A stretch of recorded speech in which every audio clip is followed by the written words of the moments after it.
वो चाहता है मैं जॉब कर। अब आप बताइए मैं क्या करूं?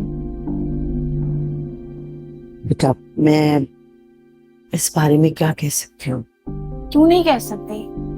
आप कह सकती हैं, आप समझाएं सलमान को। बेटा, मेरा ख्याल था कि वो शादी के बाद बदल जाएगा। कुछ बदल भी जाता वो, अगर क्या पता। अगर तुम उसे इतने तमाशों के बाद ना मिली होती तो आपको भी यही लगता है कि कसूर मेरा है? देखो बेटा, तुमने ना शादी से पहले ही सलमान के साथ एक जिद बांध ली थी, और वो ऐसा ही है। अगर उसे कोई रद्द कर दे, उसे नीचा दिखाए, तो वो फिर उस शख्स से जिद बांध लेता है। फिर आप उसे लाख समझाए, वो टस से मस नहीं होता। वो सलमान मुझसे पैसे मांगता है। वो कहता है कि मैं नौकरी करूं। वो तो ये तक कह चुका है कि मैं आदिल के पास जाके जॉब करूं। मैंने उसको बोला मैं उस ऑफिस में नौकरी नहीं करूंगी, लेकिन वो बेटा, खुदा के वास्ते, मैं सब और नहीं सुन सकती। अगर आपको सुनने में इतनी तकलीफ हो रही है तो आप सोचिए मैं बर्दाश्त कैसे कर रही हूँ। दुनिया का कोई भी गैरतमंद शौहर अपनी बीवी के साथ इस तरह से। बेटा, नहीं करो मुझसे ये बातें, मैं नहीं सुन सकती। अब तो मुझे माजूर समझो, बेबस, या मेरे बेटे की तरह बेशर्म। अच्छा, तुम दोनों के रिश्ते के दरमियान ना एक दरार आ चुकी है, मुझे नहीं पता कैसे। लेकिन अगर तुम चाहती तो इस रिश्ते को बचा सकती थी, सुधार सकती थी, सलमान को सुधार सकती थी।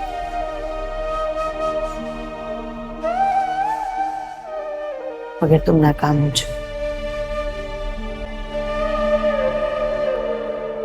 ज्यादा वक्त तो आपने गुजारा है सलमान के साथ पापा। आप उसकी माँ हैं, उसकी परवरिश की है आपने।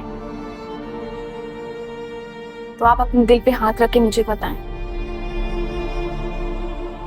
नाकाम मैं हुई हूँ या आप? बेटा, तुम हर बात को ना बहस और दलील से जीतना चाहती। तुम्हारी दलील सच्ची भी होती, तुम जीत भी जाते। लेकिन सोचो, क्या ये अफसोस की बात नहीं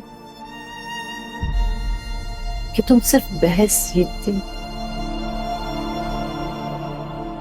रिश्ता हार जाती।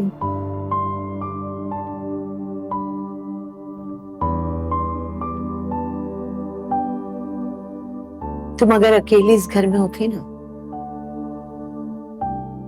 तो कब की रस्सियां तुड़ा के भाग चुकी।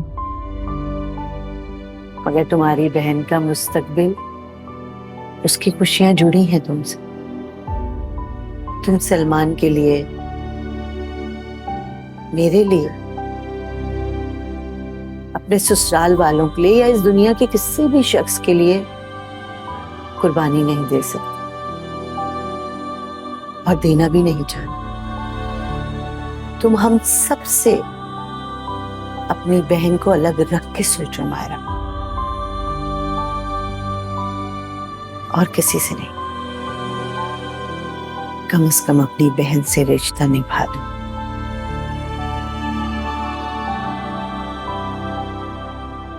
बगैर किसी दलील और बहस।